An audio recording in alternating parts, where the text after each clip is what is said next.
क्योंकि पहले तो भूमि खाली थी, अब वहाँ पर आपने चार दीवारी बना करके आप मकान बना रहे हैं। तो वहाँ पर जो है यक्ष, गंधर्व, किन्नर, भूत, पिशाच, यक्ष आदि जो हैं वो वहाँ पर वास कर रहे होते हैं। अभी मैरिड लाइफ या रिलेशनशिप प्रॉब्लम हस्बैंड वाइफ की क्या क्या वजह हो सकती है वास्तु के अकॉर्डिंग? आप उन सभी लोगों की मैरिड लाइफ में डिस्टर्बेंस होगी जिनका साउथ ईस्ट खराब होगा। घर में पैसे की तंगी है, पैसे की प्रॉब्लम है, आ रहा है और पता ही नहीं कहाँ जा रहा है, तो कौन सी डायरेक्शन में प्रॉब्लम है? एक नहीं चाहे चार लोग कमाने वाले हों, पैसा कहाँ आता है कहाँ जाता है मालूम पड़ेगा। दूसरा, हेल्थ की मेजर प्रॉब्लम होगी, घर के सदस्यों में आपसी कलेश रहेगा, विवाद होगा, मुकदमाबाजी हो सकती है। जिन लोगों की हेल्थ में समस्या होती है, क्या अलग अलग बीमारी किसी न किसी डायरेक्शन से रिलेटेड है या फिर वो कोई एक ऐसी डायरेक्शन है जो व्यक्ति के हेल्थ पे असर करती है? लेकिन नॉर्थ वेस्ट में अगर चले जाए तो आप देखो कि मनोरोग होने का ज़्यादा वो रहता है, मेंटली डिस्टर्बेंस, पागलपन, अवसाद आदि। ज़्यादातर माँ भी बीमार रहती है, देखा जाता है। और पैसे की इनकम सोर्स में भी दिक्कत आती है इन लोगों को, बच्चे अच्छा पढ़ भी नहीं पाते हैं। तो अगर हम एक बार मुख्य रूप से देखें, जो हमारी डायरेक्शन होती हैं वो कौन सी डायरेक्शन किस चीज़ को रिप्रेजेंट करती है? पेट की जितनी भी बीमारियां हैं, टांगों की जितनी भी बीमारियां हैं, वो सारी की सारी नॉर्थ ईस्ट के कारण होती हैं।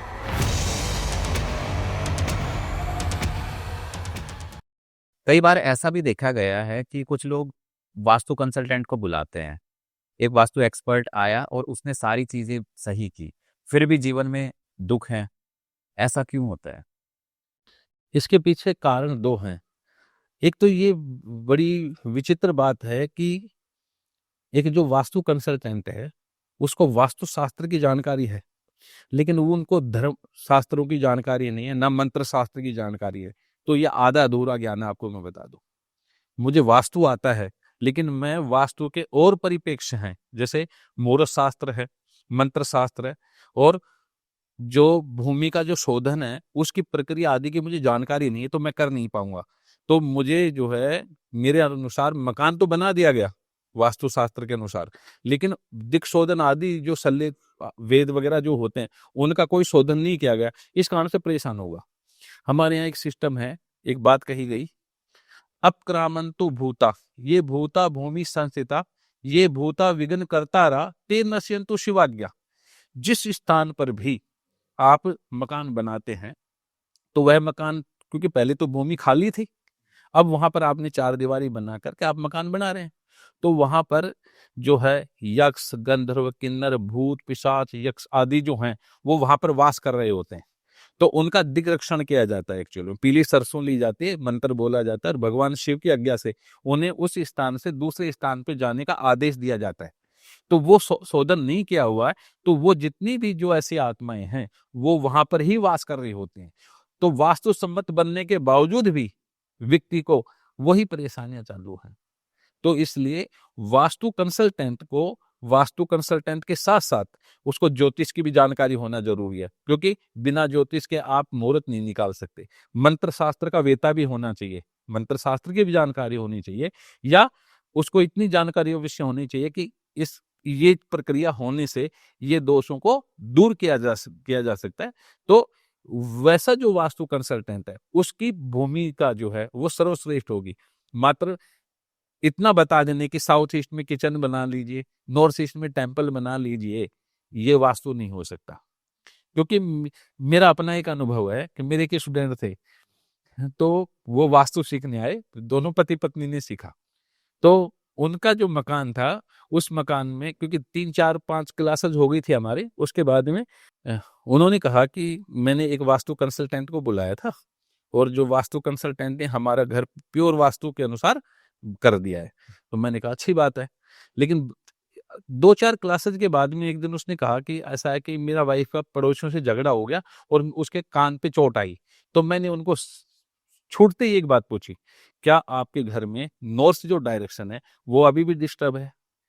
उन्होंने कहा कि ये कैसे? मेरे को नॉर्थ डायरेक्शन में ये प्रॉब्लम हो सकती है, जिसके कारण से कान का पर्दा खराब होने का भय रहता है, और वो वास्तु सम्मत वही प्रॉब्लम पाई गई। तब उन्होंने माना। उससे पहले वो मेरे को बस आचार्य आ जाए, इन दैट डे के बाद वो पैर छूना भी शुरू कर दिया और गुरुजी भी कहने लग गए। तो इसलिए वास्तु जो शास्त्र है यह भी बतलाता है कि क्या रोग होगा, क्या किस प्रकार की परेशानियां हैं, व्यवसायिक प्रॉब्लम है, मैरिड लाइफ में डिस्टरबेंस है। जैसे किसी का साउथ ईस्ट में अगर मान लो कि पानी का हौद हो या गहराई ज्यादा हो, नॉर्थ ईस्ट से भी ज्यादा नीचा हो, तो आप देखो उन लोगों की मैरिड लाइफ आपको डिस्टर्ब मिलेगी। तो इसलिए ये जो शास्त्र है ये भी प्रेडिक्शन देता है। वास्तु कंसल्टेंट का ये नियम है कि वो जिस भी घर में जाए तो घर की रूपरेखा देख के, वास्तु देखकर ये बताए कि आपके घर में ये समस्या है। अगर वो ये नहीं बता पाता तो इसका मतलब वो वास्तु कंसल्टेंट नहीं हो सकता। तो अगर हम जैसे इन समस्याओं को विस्तार से अगर बात करें कि मान लो हम बात कर रहे हैं अभी मैरिड लाइफ या रिलेशनशिप प्रॉब्लम हस्बैंड वाइफ की, क्या क्या वजह हो सकती है वास्तु के अकॉर्डिंग? आप उन सभी लोगों की मैरिड लाइफ में डिस्टर्बेंस होगी जिनका साउथ ईस्ट खराब होगा और जिनका साउथ वेस्ट खराब होगा। खराब मतलब क्या? खराब का मतलब साउथ ईस्ट जो है वो अग्नि का स्थान है। वहां पर हमने किचन बनाने की बात की, लेकिन वहां पर हमने जल का कोई स्रोत रख दिया, वहां पर हमने जो है वो बोरिंग करा दी, वहां पर हमने जैसे जल का स्रोत रख दिया, वहां पर बोरिंग करा दी, अंडरग्राउंड वाटर टैंक बना दिया, वहां पर हमने स्टेयर्स बना दी, जीना बना दिया हमने, वहां पर हमने कबाड़ घर बना दिया, यानी कि बिल्कुल ब्लॉक कर दी वो डायरेक्शन, या वो जगह कटी हुई है या वो जगह बहुत ज्यादा बढ़ गई है, तो ऐसे में वास्तु दोष साउथ ईस्ट में उत्पन्न हुए। और साउथ ईस्ट का जो स्वामी है वो शुक्र है और जो इसका जो देवता है वो अग्नि है। तो शुक्र जो है वह पत्नी को रिप्रेजेंट करता है। ज्योतिष शास्त्र और वास्तु शास्त्र दोनों एक दूसरे के पूरक शास्त्र, आपको बता दो, दोनों में अन्योन्याश्रित संबंध है। जैसे मन और आत्मा का, शरीर और आत्मा और मन का संबंध होता है, ऐसा ही संबंध है। इसलिए दोनों एक दूसरे की बात को काटते नहीं है। तो यहाँ शुक्र की जो डायरेक्शन साउथ ईस्ट है वो डिस्टर्ब होने से या तो जीवन साथी की हेल्थ प्रॉब्लम होगी, या दोनों की मैरिड लाइफ में डिस्टर्बेंस होगी, या बच्चे होने में किसी प्रकार की परेशानी, या गर्भपात होने की संभावना, या कंसीव ना होना आदि जो समस्याएं हैं जो मैरिड लाइफ को रिप्रेजेंट करती हैं, वैसी समस्याएं हो सकती हैं। इसलिए वास्तु का भी फल जो है व्यक्ति को मिलता है। तो ये साउथ ईस्ट, क्या और भी डायरेक्शन इसमें मैटर करती है या सिर्फ साउथ ईस्ट ही है? हाँ, साउथ ईस्ट मैरिड मुख्य लाइफ को विशेष कर वो करेगी, लेकिन मान लो किसी की संतान ही नहीं हो रही, मान लेते हैं, तो ऐसे ही में वंश वृद्धि की जो डायरेक्शन है हमारे यहाँ पर वो पूर्व दिशा है। पूर्व दिशा में अगर कोई प्रॉब्लम ज्यादा होती है, कैसी प्रॉब्लम, जैसे पूर्व दिशा में टॉयलेट नहीं होना चाहिए, पूर्व दिशा में स्टेयर्स नहीं होनी चाहिए, पूर्व दिशा के अंदर वो यानी कि ब्लॉकेज नहीं होनी चाहिए, पूर्व दिशा बहुत ज्यादा ऊंची नहीं होनी चाहिए, भार से युक्त नहीं होनी चाहिए। तो ऐसी अगर समस्याएं होंगी तो वंश वृद्धि में रुकावट आएगी, नेम फेम में प्रॉब्लम होगी, हेल्थ स्वास्थ्य की भी दिक्कत आएगी, धन संपदा से संबंधित भी दिक्कतें आती हैं। तो प्रत्येक डायरेक्शन का अपना एक फल है, और वह फल जब वास्तु सम्मत नहीं बना होगा तो नेगेटिव वे में प्राप्त होना शुरू हो जाता है एक्चुअल में। तो इस तरीके से देख सकते हैं। अगर मान लो घर में पैसे की तंगी है, पैसे की प्रॉब्लम है, आ रहा है और पता ही नहीं कहाँ जा रहा है, तो कौन सी डायरेक्शन में प्रॉब्लम है? अगर देखो पैसों के लिए जो डायरेक्शन है उसके लिए हमारे यहाँ पर आपको बताऊं तो 4 प्रकार की विधि होती है। ये विधि शब्द का मतलब भी बहुत सारे लोग नहीं जानता है, तो मैं 2 विधि की बात करूंगा आज। एक का नाम है धन विधि। धन विधि एक विधि होती है, उसका नाम है भूत विधि। नाम तो भूत रखा उसका, लेकिन उसका फल भूत जैसा नहीं है। जिनका भी मकान नॉर्थ ईस्ट, जिसको ईशान कोण बोलते हैं, अगर वो तो है डाउन और साउथ वेस्ट डायरेक्शन जो है वो ऊंची है, तो इसको धन विधि बोलते हैं। ऐसे व्यक्ति को कभी पैसे की तंगी नहीं आती, उसके काम अनायास होते रहेंगे, उसके पास पैसा आता ही रहेगा, बिना उसको यानी ऐसा नहीं होगा कि उसका कोई काम हो और उसके पास पैसे ना हो। इनकम सोर्स हमेशा कंटिन्यू बना रहता है, घर में सुख शांति भी रहती है, बच्चों के साथ रिलेशनशिप भी अच्छी रहती है, मैरिड लाइफ भी बहुत अच्छी रहती है, समाज में जो उसका मान सम्मान है, जो यश कीर्ति है, वो भी अक्षुण्ण बनी रहती है। अगर मान लो किसी को ये देखना हो तो क्या करे? पहले कंपास ले और वहां से साउथ ईस्ट डायरेक्शन देखे और देखे कि जो ढलान है वो नॉर्थ ईस्ट की तरफ जा रहा है, क्योंकि आमने सामने होंगे ये कि नॉर्थ ईस्ट की तरफ जा रहा है साउथ ईस्ट से, तो फिर ये चीजें होंगी उसको। हाँ, अब इसमें भी ये बात है कि बहुत सारे लोग जो हैं कंपास के आधार पे देखना नहीं जानते। हमेशा जो हमारा प्लॉट होता है, मकान होता है, उसका सेंटर पॉइंट ढूंढें आप। जैसे मान लो 20 बाई 40 का प्लॉट है, हाँ, 20 फुट फ्रंट है, 40, तो 20 का मतलब 40 में तो 20 फुट में चले जाओ, और 40 का 20 आधा हो गया और 20 का आधा 10 हो गया। जहां पर भी आता है उस पॉइंट को आप वहां खड़े हो जाए, वहां पर आप देखें कि आपका जो कंपास है उसमें नॉर्थ की जो डायरेक्शन होती है उसमें ना जो एक रेड कलर का निशान होता है कंपास में, उसको एन पे लेके आ जाएं। वहां से पता कर लें कि अब वहां से सामने की जो लाइन है, ये तो ईस्ट हो गई, ये नॉर्थ, इन दोनों के बीच में जो 45 डिग्री का जो कोण है वो आपकी नॉर्थ ईस्ट है। और जो नॉर्थ ईस्ट का जो 45 डिग्री है उसमें प्लस माइनस 22.5 डिग्री तक आपकी ईशान कोण होती है। तो जो दोनों डायरेक्शन है उनके बीच में 45 जो डिग्री आएगी वो centre point of the north east है। उससे 22.5 डिग्री ईस्ट की टुवार्ड्स और 22.5 डिग्री नॉर्थ टुवार्ड्स अगर हम जाएं तो ये जो 45 डिग्री है ये हमारा ईशान कोण है। ये ईशान कोण अगर नीचा है और साउथ वेस्ट की बजाय तो धन विथि हो जाएगी। अगर उल्टा कर दें कि नॉर्थ ईस्ट तो हो जाए ऊंची और साउथ वेस्ट हो जाए नीचा तो इसका नाम है भूत विथि। ऐसे मकान में एक नहीं चाहे 4 लोग कमाने वाले हों, पैसा कहाँ आता है कहाँ जाता है मालूम पड़ेगा नहीं। दूसरा, हेल्थ की मेजर प्रॉब्लम होंगी, घर के सदस्यों में आपसी कलेश रहेगा, विवाद होगा, मुकदमाबाजी हो सकती है, हेल्थ के मेजर प्रॉब्लम होने का भय रहता है। तो ऐसे मकान में रहने वाले लोग कभी सुख शांति से नहीं रह पाते। तो भूत विथि मकान में नहीं रहना चाहिए। अगर रहना है तो उसको धन विथि में कन्वर्ट करा लेना चाहिए। ये हाथ में भी है, इसमें ज्यादा पैसा भी नहीं लगता। साउथ वेस्ट के रूम को थोड़ा ऊंचा करा दीजिए और नॉर्थ ईस्ट का जहां था वहीं के वहीं रहने दीजिए, अपने आप ही ऊंचा हो जाएगा। तो इस प्रकार से इसका विचार कर सकते हैं। जिन लोगों की हेल्थ में समस्या होती है, क्या अलग अलग बीमारी किसी न किसी डायरेक्शन से रिलेटेड है या फिर वो कोई एक ऐसी डायरेक्शन है जो व्यक्ति के हेल्थ पे असर करती है? नहीं, प्रत्येक डायरेक्शन का अलग अलग प्रभाव है। जिनको भी हड्डियों की प्रॉब्लम है, जिनकी भी आई साइट की प्रॉब्लम है, जिनको हार्ट की प्रॉब्लम है, जिनको जो है बाल झड़ने की शिकायत आदि, ये जितनी भी प्रॉब्लम ऐसी हैं, या जिनको बच्चे होने में दिक्कत आ रही, उनकी ईस्ट डायरेक्शन अमूमन खराब मिलेगी आपको। लेकिन साउथ ईस्ट डायरेक्शन में जाएं तो शुक्र है यहाँ पर, जिनको भी मोटे तौर पे डायबिटीज की प्रॉब्लम हो गई है, जिनको भी मुख के रोग हैं, जिनको जो है प्राइवेट पार्ट से संबंधित कुछ परेशानी हो गई हैं, जिनके भी अपेंडिक्स से संबंधित कुछ परेशानियां आदि चल रही हैं, उनका साउथ ईस्ट आपको खराब मिलेगा। और ऐसे ही दक्षिण जो दिशा है उसमें ज्यादातर ब्लड से रिलेटेड प्रॉब्लम होती हैं। इसमें एक्सीडेंट भी होना की बात होती है। अगर साउथ खराब होगा तो एक्सीडेंट हो सकता है, दुर्घटना हो सकती है, बीपी की प्रॉब्लम मेजर तौर पे हो जाती है, बवासीर, भगंदर आदि जो रोग होते हैं, हेडेक की जितनी भी प्रॉब्लम है वो भी साउथ डायरेक्शन हमारी रिप्रेजेंट करती है। लेकिन अगर साउथ वेस्ट में अगर जाए तो वहां पर क्रोनिकल डिजीज शो होती हैं। साउथ वेस्ट और वेस्ट ये दो डायरेक्शन क्रोनिकल डिजीज को रिप्रेजेंट करती हैं। ज्यादातर इन्फेक्शन से संबंधित रोग इनको होने का भय रहता है। लेकिन नॉर्थ वेस्ट में अगर चले जाए तो आप देखो कि मनोरोग होने का ज्यादा वो रहता है, मेंटली डिस्टर्बेंस, पागलपन, अवसाद आदि। ज्यादातर माँ भी बीमार रहती है, इन देखा जाता है। और पैसे की इनकम सोर्स में भी दिक्कत आती है इन लोगों को, बच्चे अच्छा पढ़ भी नहीं पाते हैं। लेकिन अगर नॉर्थ डायरेक्शन में जाएंगे तो इन लोगों को ज्यादातर जो समस्याएं होती है वो नस नाड़ियों से संबंधित प्रॉब्लम ज्यादा होती हैं, स्किन में डिसऑर्डर होने का भय रहता है। तो नॉर्थ डायरेक्शन में अगर हम जाते हैं तो वहां पर ज्यादातर जो है नस नाड़ियों की प्रॉब्लम होती है, स्किन की प्रॉब्लम होने का भय रहता है। और मोटे तौर पे अगर देखा जाए तो जितनी भी हमारे जो अपेंडिक्स का जो एरिया है, हमारा पेट का जो या नीचे जो है, जैसे छोटा आंतें, छोटी आंतें वगैरह होती हैं, इनसे संबंधित परेशानी होती है। हाथ टूटने का भी भय रहता है इन लोगों का। हाथ से संबंधित जितनी भी प्रॉब्लम्स होती हैं, कानों की जो प्रॉब्लम होती हैं, उनकी भी प्रॉब्लम होने का भय रहता है। और जो नॉर्थ ईस्ट डायरेक्शन है ये भी, इसमें ज्यादा परेशानी होने पे ये भी है ना जो क्रोनिकल डिजीज दे सकती है, ईशान कोण भी। लेकिन ईशान कोण जो है जहां पर क्रोनिकल डिजीज दे सकती है, उसके साथ साथ पेट की जितनी भी बीमारियां हैं, टांगों की जितनी भी बीमारियां हैं, वो सारी की सारी नॉर्थ ईस्ट के कारण होती हैं। तो प्रत्येक जो डायरेक्शन है वो अलग अलग शरीर के अंगों को रिप्रेजेंट करती है एक्चुअल में, और उसके आधार पे ही फलादेश किया जा सकता है।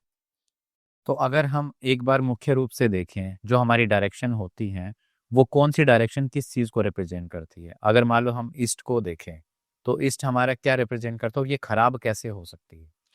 देखो, वास्तु में कुछ नियम है, उसको मैं अपनी भाषा में पढ़ाता हूँ तो बोलता हूँ ये डूज हैं और ये इसके डोंट्स है। डूज का मतलब ये चीजें यहाँ अप्लाई करेंगे तो वास्तु दोष उत्पन्न नहीं होगा, और डोंट्स का मतलब ये चीजें होंगी तो यहाँ पर जो है वास्तु शास्त्र के अनुसार जो है नियम लागू नहीं हुआ, जिसके कारण से दोष उत्पन्न हो जाएगा। तो पूर्व दिशा का जो सबसे बड़े जो दोष हैं वह है, एक तो स्टेयर नहीं होनी चाहिए। यानी कि जीना सीढ़ियाँ नहीं चढ़ानी चाहिए। दूसरा यहाँ पर जो है वो सेप्टिक टैंक नहीं होना चाहिए। तीसरा यहाँ पर टॉयलेट नहीं होना चाहिए, बाथरूम बना सकते हो आप लोग। दो और इसके बाद में ये डायरेक्शन बिल्कुल ब्लॉक नहीं होनी चाहिए, बिल्कुल बंद नहीं होनी चाहिए। सबसे ऊंचा स्थान भी या भारी भी नहीं होना चाहिए, गार्बेज का स्थान भी इसको नहीं बना सकते हम। ये अगर ऐसी समस्या है या इस डायरेक्शन के करेक्ट सामने वेद है, वेद का मतलब ओब्स्टेकल।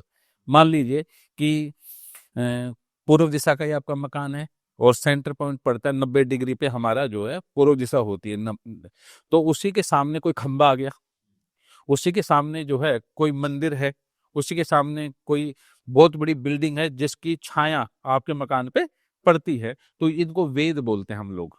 ऐसे ही ये वेद होने से जो है या ऊंचा स्थान होने से जो है वो वास्तु जो पूर्व जो दिशा है वो डिस्टर्ब हो जाएगी, जिसके कारण से परेशानी उठानी पड़ेगी। ऐसे ही साउथ ईस्ट है, साउथ ईस्ट के अंदर भी आप स्टेयर्स नहीं बना सकते, UGC water underground water tank नहीं बना सकते, वहां पर आप जो है बोरिंग नहीं कर सकते। ये करते हैं या इसको बिल्कुल ब्लॉक कर देते हैं तो साउथ ईस्ट डायरेक्शन आपकी डिस्टर्ब हो जाती है, जिससे आपके इनकम सोर्स में प्रॉब्लम होती है, मैरिड लाइफ में डिस्टर्बेंस होती है, स्वास्थ्य की भी दिक्कतें देता है। तो प्रत्येक डायरेक्शन का ही सिस्टम है ऐसा कि, लेकिन अब स्टेयर्स कहाँ बना सकते हैं हम, ये सवाल हो सकता है। तो स्टेयर्स बनाने के लिए हमारे पास 3 डायरेक्शन है, या तो दक्षिण में बनाइए, या नैऋत्य कोण में, या पश्चिम दिशा में आप जो है बना सकते हैं। इसके अतिरिक्त किसी भी डायरेक्शन में आप अगर बनाते हैं तो उसका जो फल है वो अलग अलग प्रकार से प्राप्त होता है। तो 3 डायरेक्शन हमारे पास हैं, या तो दक्षिण में बना सकते हैं, नैऋत्य कोण में बना सकते, नॉर्थ वेस्ट हो वायव्य कोण हुआ तो साउथ वेस्ट में बना सकते हैं, और वेस्ट डायरेक्शन में हमें स्टेयर्स बनाना चाहिए। तो इससे फिर वहां जो है वास्तु सम्मत बनने से ये डायरेक्शन में अगर और भी कोई छोटी मोटी कमी है तो कहीं ना कहीं संतुलन बन जाएगा, तो हमें दिक्कतों का सामना नहीं करना पड़ेगा। चलिए सर, हम चलो वो तो हो गया ईस्ट। अगर हम बात करें वेस्ट, तो वेस्ट किस चीज को रिप्रेजेंट करता है, कौन सा एलिमेंट होता है यहाँ पे? वेस्ट जो डायरेक्शन है वो शनि की डायरेक्शन है, और इसके जो देवता हैं वो वरुण देवता हैं। तो ये स्थिरता को रिप्रेजेंट करता है। आप देखो जितने भी वेस्ट फेसिंग मकान हैं उनमें रहने वाले लोग अपना मकान नहीं बेचते। कमाल की बात है। क्यों? क्योंकि ये परंपरा से जुड़े हुए लोग हैं, कहते हैं ये मेरे दादाजी का खरीदा हुआ है, ये मेरे पिताजी का खरीदा हुआ है, ये उनकी यादगार के रूप में मैं अपने पास रखूंगा, इसको मैं कभी नहीं बेचना चाहूंगा। और किसी भी फेसिंग का मकान हो, उसके अच्छे पैसे मिल रहे हो तो आप 1 सेकंड में बेच दोगे। लेकिन पश्चिमी मुखी जो मकान है उनको जो है अपनी पीढ़ी दर पीढ़ी, मेरे पिताजी की निशानी है, मेरे दादाजी की निशानी है, इस तरीके की भावना इन लोगों के अंदर कूट कूट के भरी होती है। लेकिन इस मकान में रहते हुए लोग अचानक तो राइज नहीं करते, लेकिन इनका कभी भी डाउनफॉल भी अचानक नहीं होता, आपको बता दूं, क्योंकि सने सने काम होता है। तो सने सने सीढ़ी चढ़ते हैं और गिरेंगे तो भी सने सने, तो इनको हमेशा उभरने का टाइम मिलता रहता है। तो पश्चिमी मुखी मकान जो है वो स्थिरता के रूप में सबसे शानदार मकान है, आपको बता दूं। लेकिन इस डायरेक्शन में अगर कमी है तो फिर जटिल रोग और लंबे समय तक चलने वाले रोग होने का भय रहता है। इसलिए वास्तु शास्त्र के अनुसार इसका निर्माण करना चाहिए, मैं ये कहूंगा। साउथ का जो डायरेक्शन होता है? हाँ, दक्षिण जो दिशा है ये आपकी है ना, जो एनर्जी की डायरेक्शन है, भाग दौड़ की, हिम्मत हौसले की, साहस की, बल पराक्रम आदि की। तो ये जो डायरेक्शन है इसमें जो है अगर ये वास्तु सम्मत है तो व्यक्ति आलसी नहीं होंगे। ये नहीं कि विचारों में ही कल्पना के अंदर कोई काम करेगा, ऐसा व्यक्ति कर्मशील होगा, भाग भाग के काम करने वाला होगा, जीवन में ऊंचाइयों को प्राप्त कर लेगा, और एनर्जी लेवल बहुत अच्छा होता है इन लोगों का।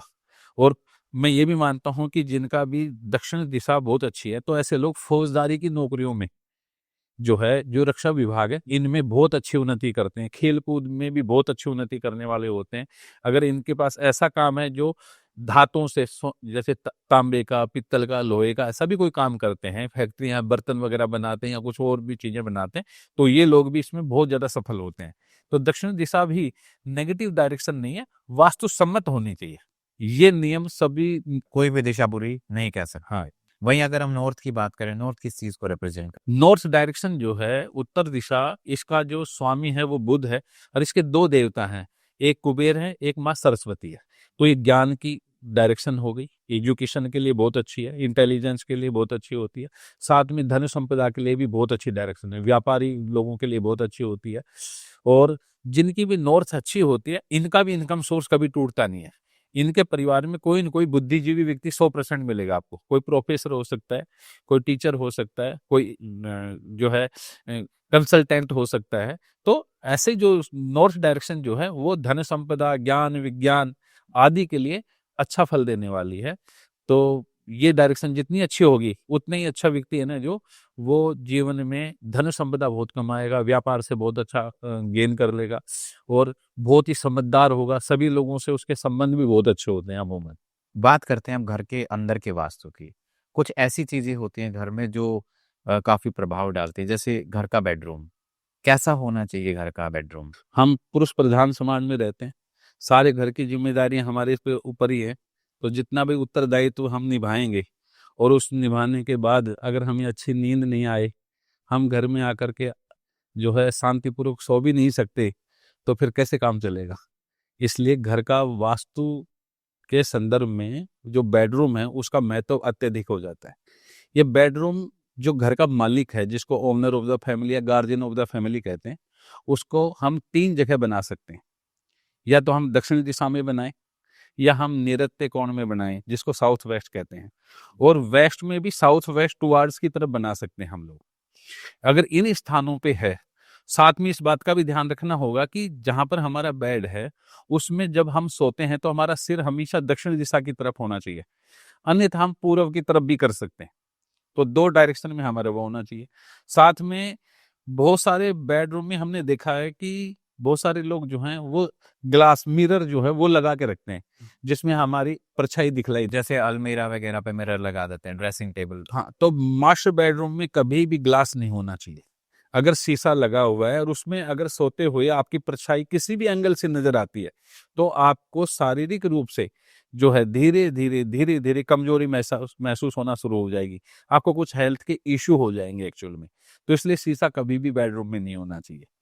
तो इन बातों का ध्यान रख सकते हैं। साथ में साउथ वेस्ट का जो कॉर्नर है उसके बिल्कुल सटा करके भी हमें ना बेड नहीं लगाना चाहिए। कम से कम 4 से 6 इंच जगह हमारे को रखनी चाहिए। क्योंकि प्रत्येक जो वास्तु है उस वास्तु में 3 क्षेत्र होते हैं। एक क्षेत्र का नाम है पिशाच क्षेत्र, एक होता है मनुष्य क्षेत्र, एक होता है देव क्षेत्र। तो जब बड़े मकान हो उनमें तो इन चीजों का हम जो है न्यास कर सकते हैं आसानी से। मान लो 500 गज का या 250-300 गज का प्लॉट है, तो उसमें जो शुरुआत होती है तो उसमें 9-9 हिस्से 81 पद बोलते हैं हम। 81 पद के आधार पे शुरू का जो पोर्शन है वो हमें कम से कम 5 से 6 फुट का जो एरिया आएगा वो हमारा पिशाच क्षेत्र होता है। उसके बाद मनुष्य क्षेत्र होता है, उसके बाद में देव क्षेत्र होता है। तो पिशाच क्षेत्र के अंदर कभी भी कंस्ट्रक्शन नहीं करनी चाहिए। तो इन बातों को अगर ध्यान रख के अगर हम करते हैं तो छोटे प्लॉट में तो ये रखा नहीं जा सकता। तो 4 से 6 इंच दूर अपनी जो दीवार होती है उससे अगर हम अपने बेड को रखें तो कहीं न कहीं हम मनुष्य क्षेत्र के अंदर आ जाएंगे, ये मानते हैं हम लोग। तो वहां अगर व्यक्ति सोता है तो वह बड़ी अच्छी नींद सोएगा और सुबह उठेगा तो उसमें कोई आलस्य नहीं होगा, भाग भाग करके अपना उत्तरदायित्व निभाने में सक्षम होगा।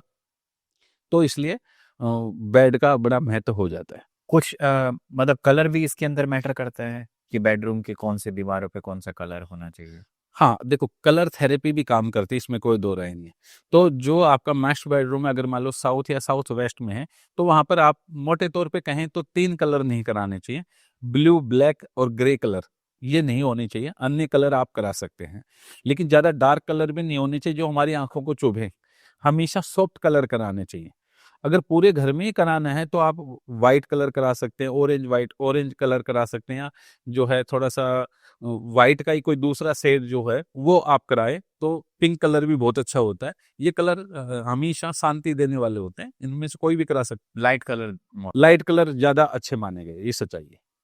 कई बार हम ये भी देखा गया है कि लोग अटैच्ड वॉशरूम वगैरह बनाते हैं, टॉयलेट वगैरह। वो वास्तु के हिसाब से सही है वो? हाँ, अगर उसका विन्यास करके सही डायरेक्शन में अगर उसको लगाएँ तो ठीक है। जैसे मान लो दक्षिण में किसी ने बेडरूम बना लिया, तो दक्षिण में साउथ ईस्ट टुवार्ड्स भी आएगा और साउथ वेस्ट टुवार्ड्स भी हमारे पास एरिया पड़ेगा। तो ऐसे में साउथ ईस्ट टुवार्ड्स हमें जो है टॉयलेट बाथरूम नहीं बनाना चाहिए। नैऋत्य कोण की तरफ जाते हुए आप उस साइड में आप बना सकते हैं। क्योंकि साउथ ईस्ट की तरफ बनाएंगे, साउथ से चलते हुए, तो क्योंकि साउथ ईस्ट में आप किचन बना लेंगे तो टॉयलेट बाथरूम आपके किचन से भी अटैच हो सकता है, संभावना है, छोटा प्लॉट है, और आपके बेडरूम से भी, तो ऐसे में फिर वास्तु दोष उत्पन्न हो सकता है। कई बार जैसे बेडरूम में पेंटिंग्स वगैरह भी होती हैं, तो ये भी मैटर करती हैं वास्तु के लिए? हाँ, पेंटिंग का जो है हमारे यहाँ पर इस बारे में, चित्रकारी के बारे में बड़ी बात कही गई वास्तु में, कि ऐसे चित्र नहीं लगाने चाहिए जिनमें हिंसक प्रवृत्ति नजर आती हो, या कटे फटे चित्र भी नहीं लगाने चाहिए। हमेशा पूर्ण रूप से जिसमें उल्लास हो, जिसमें मस्ती छाई हो, जिसमें हंसते हुए चित्र हों, जो हमारी आंखों को प्रिय लगते हों, ऐसे चित्र हमारे को अपने पूरे घर में कहीं भी लगा सकते हैं। वो वास्तु दोष उत्पन्न नहीं करते और बल्कि आनंद प्रदान करने वाले बन जाते हैं। जी। बात करते हैं किचन जी। कि घर का जो किचन होता है वो हमारे लिए बहुत इंपॉर्टेंट होता है। क्या ध्यान रखना चाहिए वास्तु के अकॉर्डिंग किचन बनाते समय? सबसे प्रमुख बात तो यह है कि किचन के बारे में बहुत सारे लोगों के मन में भ्रांति है कि साउथ ईस्ट में ही बनाना चाहिए। ये गलत अवधारणा है, मैं आपको बता दूं। आप विचार कीजिए कि हर मकान में साउथ ईस्ट में किचन बनाया जा सकता है, ऐसे कई बार स्थिति नहीं मिलती, आपने देखा होगा। तो क्या किचन सिर्फ साउथ ईस्ट में बनाया जाना चाहिए? वास्तु शास्त्र के जितने भी प्रवृत्ति आचार्य हैं, उन्होंने इसका विचार करते हुए बात कही कि घर में जो खाना बनाने वाले जो लोग हैं, वो अधिकतम 3 लोग हो सकते हैं। या तो आपकी पत्नी बनाएगी खाना, अगर पत्नी नहीं बना सकती तो आपकी माताजी खाना बनाएंगी, और पत्नी और माताजी भी नहीं बना सकती तो इसका मतलब घर में सर्वेंट होगा, नौकर होगा, कोई काम वाली बाई होगी, वो बना सकती है। तो साउथ ईस्ट तो पत्नी का स्थान है, तो साउथ ईस्ट में किचन बनाने से वास्तु दोष उत्पन्न नहीं होता। और नॉर्थ वेस्ट जो डायरेक्शन है, जिसको वायव्य कोण कहते हैं, वह माँ का स्थान है, वहां भी किचन बनाने से वास्तु दोष उत्पन्न नहीं होता।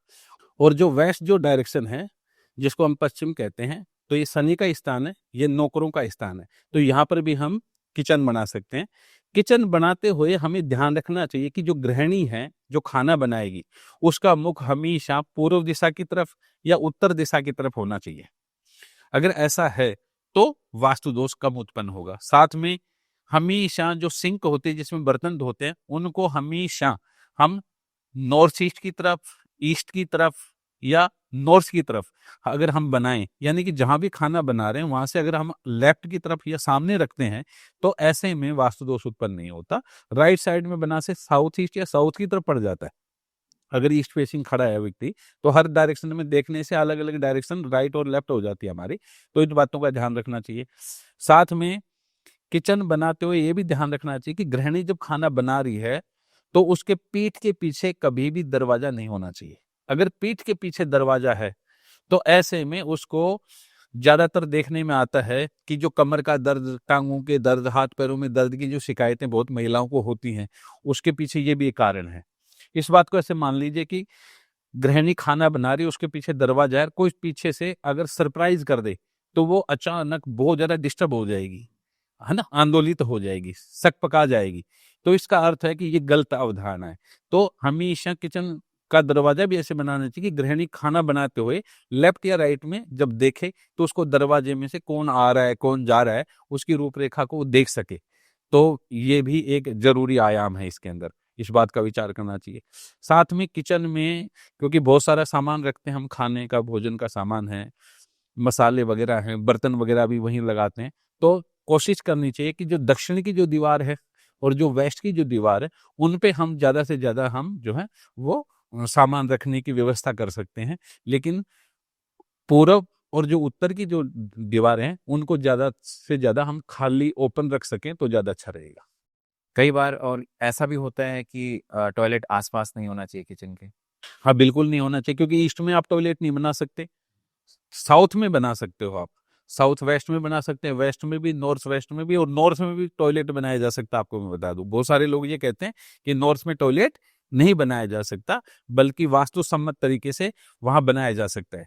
क्योंकि जो नॉर्थ जो डायरेक्शन है, आपके प्रश्न से थोड़ा इधर चला गया, अगला वही है कि टॉयलेट का वास्तु भी कैसा होना चाहिए घर में। तो नॉर्थ में इसलिए बना है क्योंकि नॉर्थ का जो वो है स्वामी है, वो कुबेर हैं, जिनको हम गंधर्व कहते हैं, गंधर्व यक्षराज। तो यहाँ ये देवता नहीं होकर के गंधर्व या यक्ष के रूप में इसको देखा जाता है, तो वहां पर हम टॉयलेट बना सकते हैं। तो हम 4-5 जगह हमारे यहाँ पर जहाँ पर हम टॉयलेट का निर्माण कर सकते हैं। किचन हम 3 जगह बना सकते हैं, जैसे भी बात की, साउथ ईस्ट भी बना सकते हैं, नॉर्थ वेस्ट और वेस्ट में बना सकते हैं। वास्तुसम्मत तरीके से बनाएँगे तो जो घर में खाना बनाने वाली जो महिला है वो स्वस्थ रहेगी, प्रसन्नचित्त रहेगी, गरम-गरम भोजन मिलेगा आपको। भोजन बनाते हुए कोई क्लेश नहीं होगा, कोई लड़ाई-झगड़ा नहीं होगा। इन चीज़ों का हमें फ़ायदा मिल सकता है। तो टॉयलेट के लिए कौन-सी ऐसी डायरेक्शन है जो सही नहीं मानी जाती है? टॉयलेट के लिए हमारे पास 3 डायरेक्शन है जहाँ नहीं बनाना चाहिए। हमें नॉर्थ ईस्ट में भूलकर भी टॉयलेट नहीं बनाना चाहिए। हमें पूर्व दिशा में भी नहीं बनाना चाहिए और साउथ ईस्ट में भी नहीं बनाना चाहिए। इन 3 डायरेक्शन में टॉयलेट नहीं बनाना चाहिए। अन्य दिशाओं में हम टॉयलेट बना सकते हैं। बात करते हैं अब बच्चों के रूम की, स्टडी रूम या फिर हम किड्स रूम बोल सकते हैं। ये इसका वास्तु क्या कहता है? कहाँ होना चाहिए?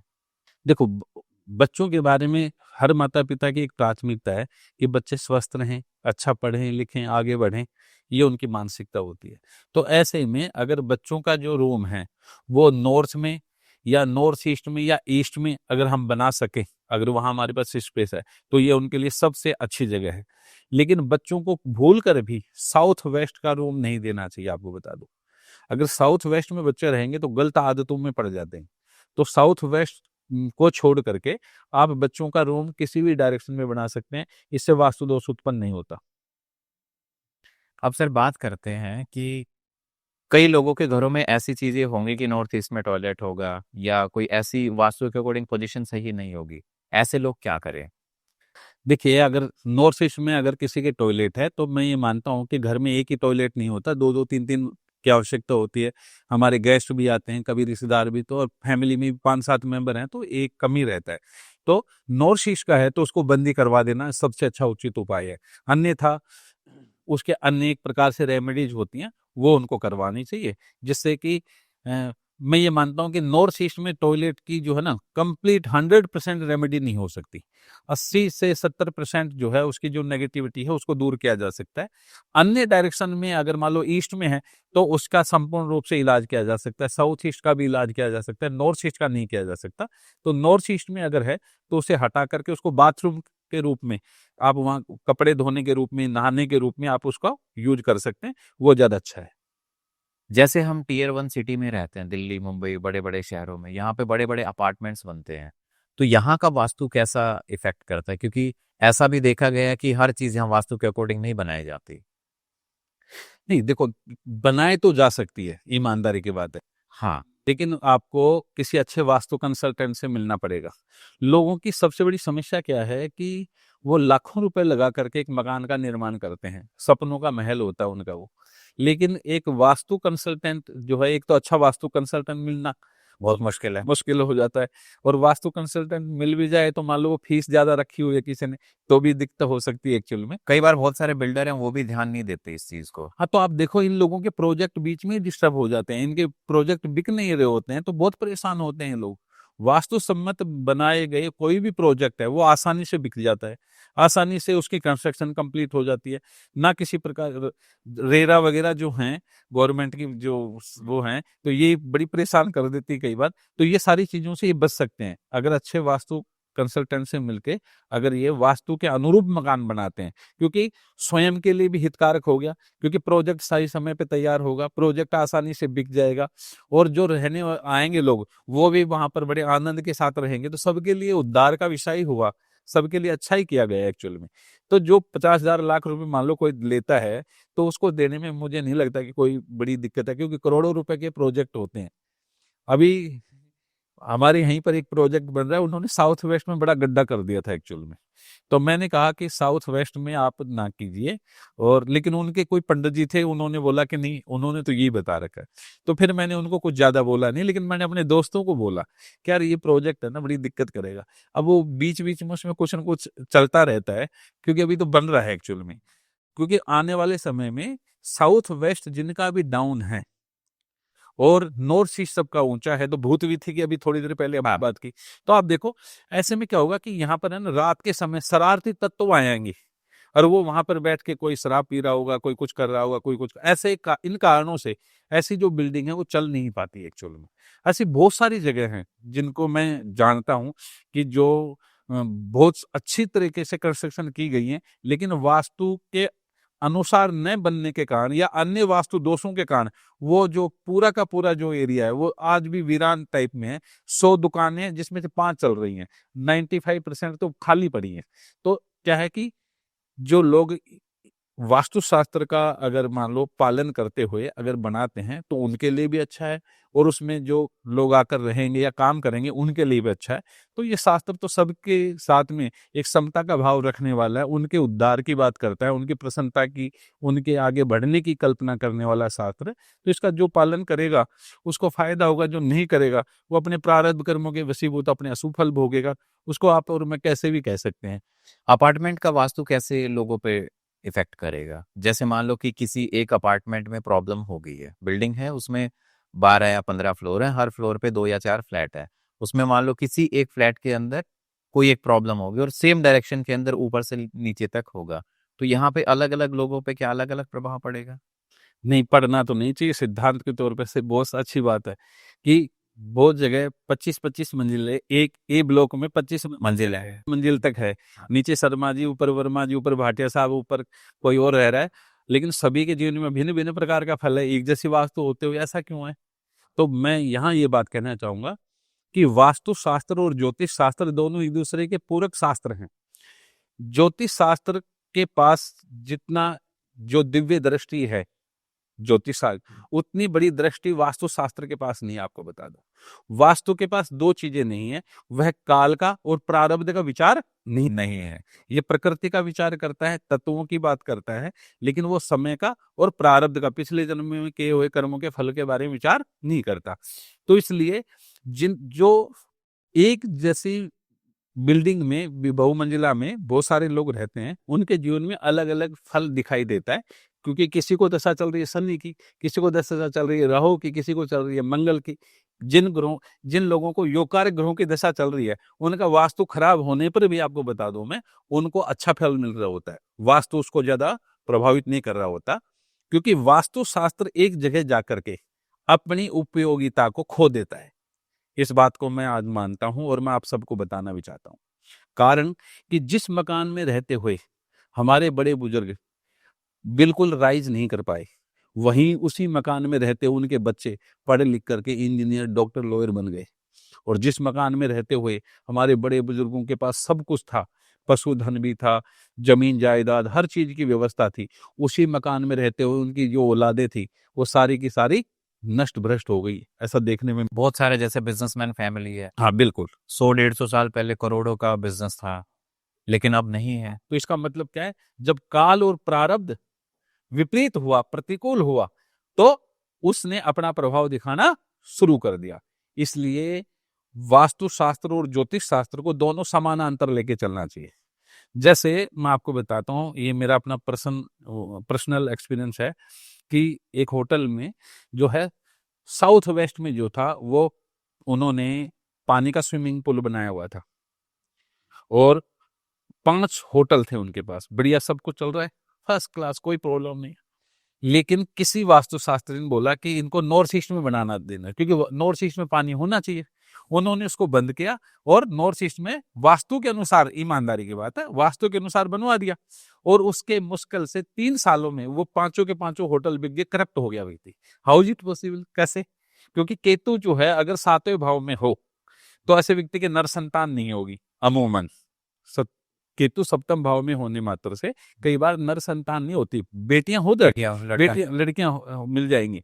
और बृहस्पति है मान लो कि नीच का, और वो बैठा है लेकिन अष्टम में मान लो, तो ऐसे में साउथ वेस्ट का में भी ये पानी का जो जल स्रोत बना हुआ था वो उसके लिए काम कर रहा था। तो इसलिए ज्योतिष शास्त्र और वास्तु शास्त्र को समानांतर अगर लेके चले तो सभी प्रकार का फलादेश हम कर सकते हैं। अगर एक ही शास्त्र को लेके चलेंगे तो फिर जो है कुछ न कुछ गतिरोध, कुछ न कुछ जो है परेशानी बीच में, मतलब एक दूसरे के पूरक मान सकते। बिल्कुल है ही पूरक, वास्तविकता ये। प्रारब्ध और वास्तु में कौन ज्यादा महत्वपूर्ण है? प्रारब्ध, क्योंकि जन्मांतरं कृतं पापम व्याधि रूपेण जायते तत् शांति रोग से दानम जपम हमम करता देवी। फिर बहुत सारी बातें हमने एक बात कही कि जन्म मृत्यु सुख दुखानाम प्रारब्धम कारणम स्मृतम। तो प्रारब्ध कर्मों का जो फल है वह परिपूर्ण रूप से व्यक्ति पे लागू होता है। मैं आप कहें तो मैं एक उदाहरण देता हूँ। पांडवों के साथ क्या हुआ आप देखिए कि जब मैं नाम के दानव ने इंद्रप्रस्थ नगरी में और युधिष्ठिर का पूरा महल बना दिया, और ऐसी वास्तु की जहां पर जल था वहां तो थी भूमि, और जहां भूमि थी वहां था जल।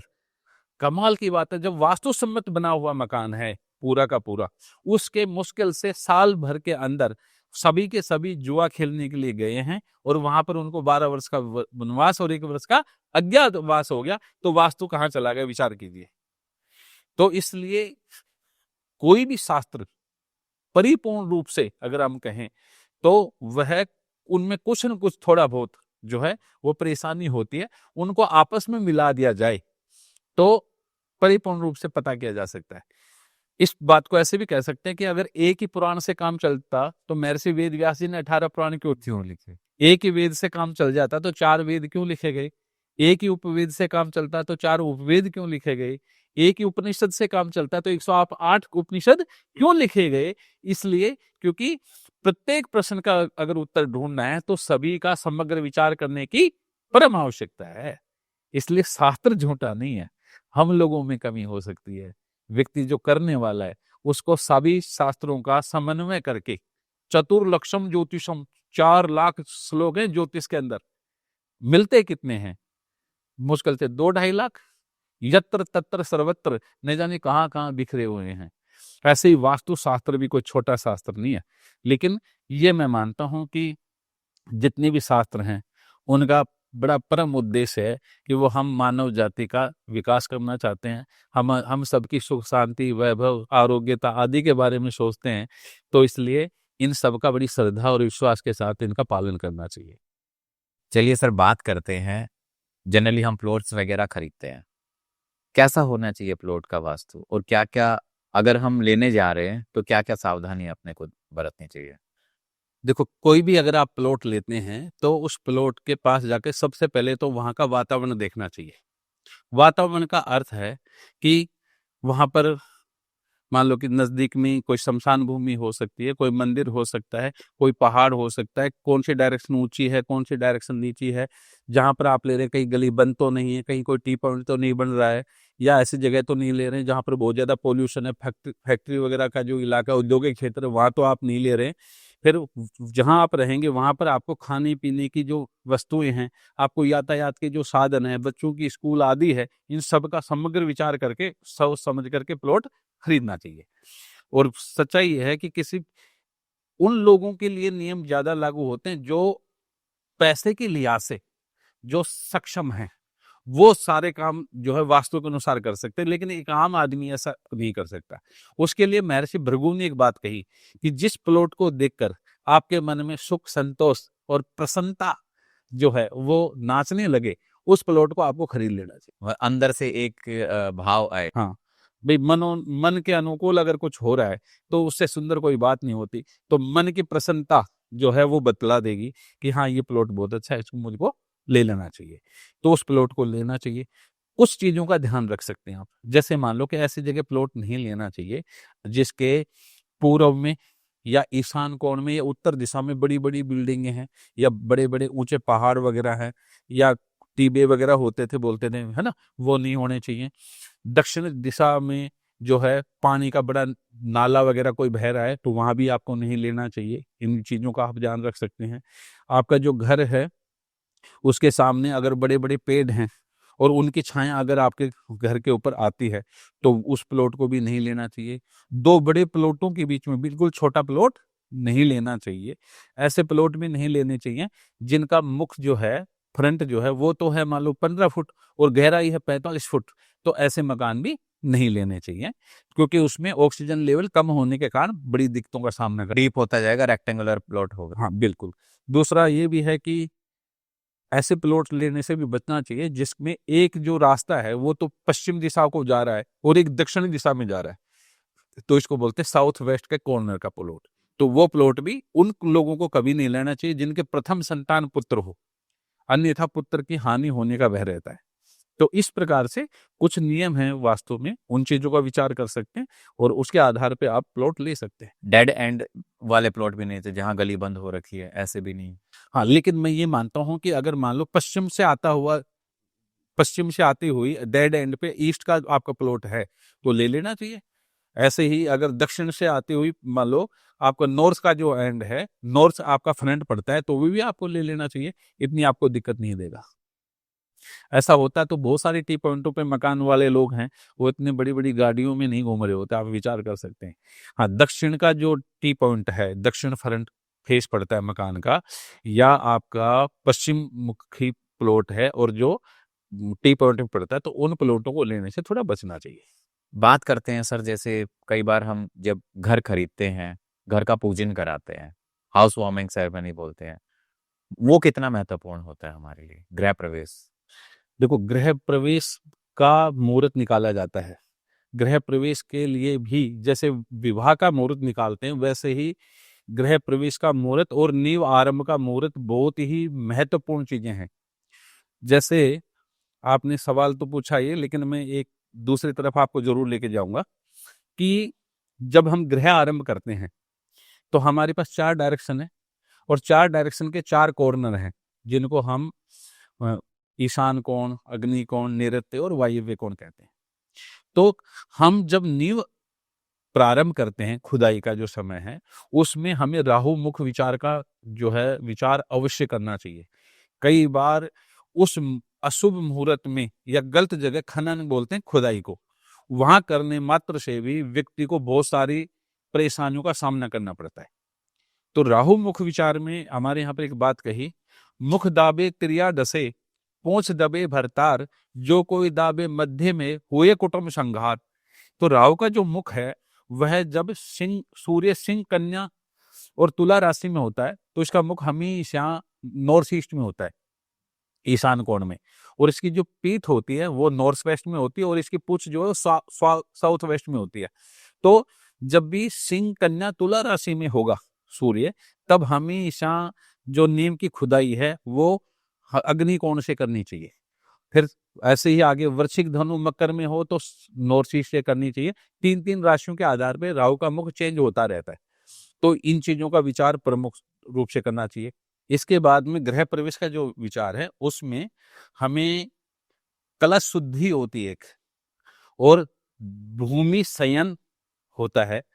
तो इन 2 चीजों का विचार अवश्य करना चाहिए। तीसरा विचार, व्यक्ति जिसका मकान है उसकी की लगन और उसकी जन्म राशि, उसके आधार पे विचार करना चाहिए।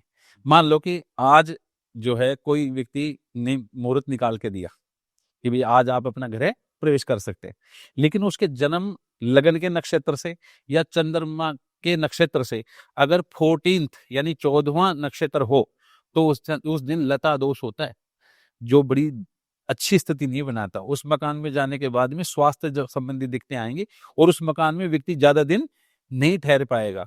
वो उसमें चाहे किराएदार को छोड़ के दूसरी जगह शिफ्ट होना पड़ जाए, बेचना पड़ जाए, ऐसी परिस्थितियां बनती हैं।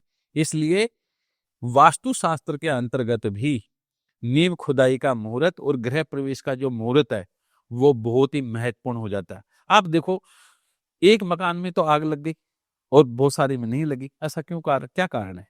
तो जो कलश चक्र शुद्धि होती है हमारे यहाँ, तो कलश का एक हम चित्र बनाते हैं, उनमें नक्षत्रों का न्यास करते हैं एक्चुअल में, कि 3 नक्षत्र मुख में आएंगे, 3 नक्षत्र कंठ में आएंगे, 3 नक्षत्र पेट में आएंगे, दाएं बाएं, इस तरीके से हम 27 नक्षत्रों को लगा देते हैं। फिर उससे विचार करते हैं कि जब तक आज जो नक्षत्र है जिस दिन हम गृह प्रवेश कर रहे हैं वो कहाँ पड़ रहा है, वो कंठ में तो नहीं पड़ रहा, वो पेट में तो नहीं है, वो दाएं या बाएं तो नहीं है, उसके अनुसार फल है। किसी मकान में जाने के बाद में कोई कंसीव ही नहीं कर पाता, गर्भनाश के योग बन जाते हैं। ये सारा का सारा मुहूर्त प्रकरण बतला रहा है, कमाल की बात है। इसलिए मैं कहता हूं ना कि ये जो शास्त्र है ये बड़ा ही जबरदस्त विषय है, और किसी अच्छे वास्तु कंसल्टेंट और जो एस्ट्रोलॉजी की भी जो अच्छी जानकारी रखता है, ऐसे व्यक्ति से मिल करके ही इसका जो है मुहूर्त वगैरह निकलवा करके गृह प्रवेश करना चाहिए। चौखट भी हम ऐसे नहीं लगवा सकते। आपने सुना होगा कि पंचक होते हैं, एक नाम, पंचकों में 5 काम वर्जित होते हैं। हाँ। तो जब चंद्रमा कुंभ राशि में प्रवेश करता है और जब मेष राशि में जिस समय प्रवेश करता है तब तक जो है 5 दिन तक पंचक माना जाता है। पंचकों में यदि आप 5 चीजें मना है वैसे तो, लेकिन यहाँ वास्तु का इस संदर्भ है तो कहूँ तो छत नहीं डलवानी चाहिए, कभी भी चौखट नहीं लगवानी चाहिए, वरना 5 बार स्थिति बनेगी। मकान गिर सकता है, कुछ और बातें हो सकती हैं, भूकंप आए वही मकान गिरेगा, दूसरा ना गिरे। तो ऐसी अनस्टेबिलिटी रहे। हाँ बिल्कुल बिल्कुल। तो इन चीजों का विचार करना परम आवश्यक है। जैसे सर हमने मुहूर्त की बात की, मान लो कोई एक ऐसा मकान है जिसका वास्तु बहुत बढ़िया तरीके से हुआ है लेकिन गलत मुहूर्त में प्रवेश हुआ है या पूजन हुआ है, तो क्या हो? बिल्कुल अशुभ फल अवश्य मिलेंगे। कुछ ये हो सकता है कि प्रारब्ध कर्म के वशीभूत जब अशुभ ग्रहों की दशा आएंगी और वास्तु सम्मत मकान है और अशुभ मुहूर्त में क्या था, तो उसके साथ में संयोजन होने से वह पीरियड उसके लिए थोड़ा सा खराब जरूर जाएगा। उसको स्वास्थ्य संबंधित या पारिवारिक रूप से धन संपदा की कुछ न कुछ दिक्कतें अवश्य आएंगी, इसलिए मुहूर्त का विचार भी करना चाहिए। 3 चीजें समानांतर हैं एक्चुअल में। पहला है कि आपने प्लॉट कहाँ लिया, कैसा लिया, वो उसका विचार कर लिया।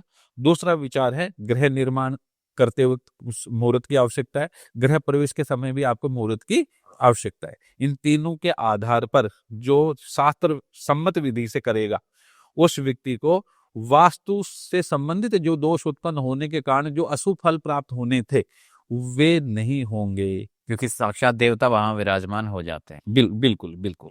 कई बार हमने ये भी देखा गया है कि जैसे हम घर बनाते हैं तो बेसमेंट भी बना लेते हैं। क्या बेसमेंट बनाना सही है? हाँ, वैसे देखा जाए तो वास्तुशास्त्र बेसमेंट के लिए हमेशा मना करता है। आपको बताऊं, बेसमेंट बनाने के पीछे क्या है कि जो मकान की जो नींव है उसके कमजोर होने की संभावना बहुत ज्यादा होती है। क्योंकि जब हम नया मकान बनाते हैं जिसमें बेसमेंट नहीं बनाते, तो आप देखो ज्यादा से ज्यादा जहां पर अगर थोड़ी कठोर भूमि है वहां 2.5 से 3 या 3.5-4 फुट पे ही हम नींव रख देते नींव रख देते हैं। तो ऐसे में क्या है कि अगर बेसमेंट बनाया और उसको बराबर में कोई 5 मंजिल मकान बना हुआ और जिसमें बेसमेंट नहीं है और वो बराबर वाला है, तो दूसरी बिल्डिंग को कितना नुकसान पहुंचेगा आप विचार कर सकते हो। तो ऐसे बहुत सारी चीजों का विचार है, लेकिन बेसमेंट बनानी ही जरूरी है। तो पूरे प्लॉट में बेसमेंट न बना करके साउथ से साउथ वेस्ट और साउथ वेस्ट से वेस्ट और वेस्ट से नॉर्थ वेस्ट और नॉर्थ वेस्ट से नॉर्थ तक अगर आप जो एक चकोर लाइन खींचते हैं, यानी 50% जो भाग है इसको पीछे के को छोड़ जाने चाहिए और आपको नॉर्थ से टूवर्ड्स नॉर्थ ईस्ट की तरफ, नॉर्थ ईस्ट से ईस्ट की तरफ और ईस्ट से साउथ ईस्ट से और साउथ तक का जो पोर्शन है इसमें आप बेसमेंट बना सकते हैं। और वह सबसे ज्यादा अच्छी बेसमेंट मानी जाती है जिसमें मात्र ईस्ट से लेकर के ब्रह्म स्थल तक जो रेखा जाए और नॉर्थ को जो कवर कर ले। तो यानी कि ईस्ट हो गई, नॉर्थ ईस्ट हो गई और आपकी नॉर्थ होगी, इस डायरेक्शन में अगर आप जो है बेसमेंट बनाते हैं तो बहुत अच्छा माना जाता है। कारण क्योंकि धन विधि भी बन जाएगी। तो इस प्रकार से इस प्रकार से तो हम बना सकते हैं। लेकिन जो बड़े प्रोजेक्ट हैं, इतने बड़े मॉल हैं, उनमें सब में आप देखो 2-2 3-3 मंजिला पार्किंग के लिए हाँ, बेसमेंट 1 बेसमेंट 2 पार्क बनाई जाती है। हाँ, तो इनमें समानांतर जो बेसमेंट बनाई जाती है तो ये चल जाता है, क्योंकि इनकी जो नींव है वो नीचे से एक दूसरे के साथ में अटैच्ड है। अटैच होती है एक दूसरे के साथ में, वहां पर जो है कॉलम वगैरह जो है जोड़ करके आपस में।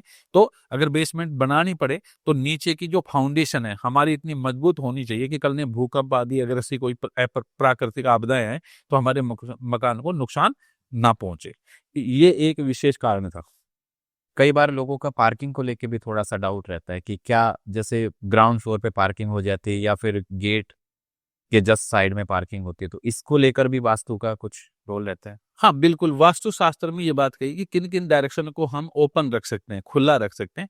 तो जब हम पार्किंग के लिए जगह छोड़ेंगे तो इसका मतलब वहां कंस्ट्रक्शन नहीं होगी, तो ओपन एरिया होगा। तो जहां तक संभावना हो आप यानी कि साउथ ईस्ट में भी पार्किंग बना सकते हैं, ईस्ट में भी बना सकते हैं, नॉर्थ ईस्ट में भी, नॉर्थ में और नॉर्थ वेस्ट में बना सकते हैं, सिवाय साउथ वेस्ट को छोड़ करके।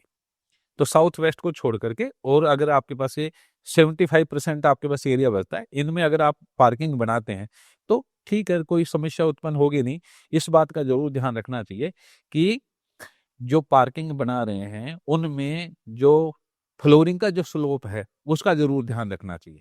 कहीं ऐसा ना हो कि आपने नॉर्थ ईस्ट तो ऊंची कर ली और साउथ ईस्ट नीची करके उधर पार्किंग बना दी। कहीं ऐसा ना हो कि साउथ ईस्ट आपने जो है ऊंची कर ली और उसके बाद में नॉर्थ ईस्ट बिल्कुल डाउन करके और वहां आपने पार्किंग बना ली, लेकिन आपका जो नॉर्थ वेस्ट है वो साउथ ईस्ट से ऊंचा हो गया, तो फिर वेस्ट मानरी नाम की विधि हो जाती है जो दिक्कत पैदा करती है। तो इस प्रकार से जो है इसका विचार करके बनाना चाहिए। फिर मुझे नहीं लगता है कि कोई वास्तु दोष होगा और उस दोष से संबंधित व्यक्ति को अशुभ फल भोगने पड़ेंगे। चलिए फिर इस पॉडकास्ट को यही एंड करते हैं। सो उम्मीद है दोस्तों आपको ये जानकारी अच्छी लगी होगी। अगर आपके कोई भी सुझाव हैं तो आप हमें कमेंट्स में ज़रूर बताइएगा। तब तक बने रहिए हमारे साथ। धन्यवाद।